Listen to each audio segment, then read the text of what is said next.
You know, I didn't have a manual like this when I was a teenager. I grew up in Montclair, a suburb of Newark, and I lived in that African-American enclave at the south end of town where we got books in elementary school after the upper Montclair students had the books.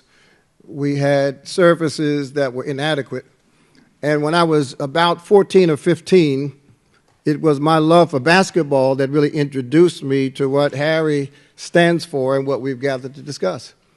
Our basketball courts at Nishiwayne Park were always inadequate. If the rim broke, it was just broken all summer. If the net was off the rim, we'd have to buy our own. When it rained, the water would stay on the court because it was so lumpy, unless we brought brooms from our parents' houses to brush the water off.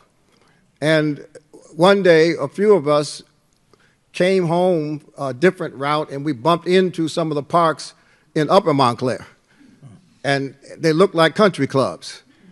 And it was at that point that I began to understand the process of what it meant to be a citizen activist. And I began doing research with my friends to determine how our basketball courts could look like their basketball courts. And so I started this citizen responsibility track at Nishiwayne Park, and then it grew into fighting with the Board of Education. You know, I've spoken all over the world, and I've made a pretty decent living speaking, but I learned public speaking at the Board of Education meetings, questioning budgets and challenging policies and inviting them to consider programs and policies that affected us in ways that they had not anticipated.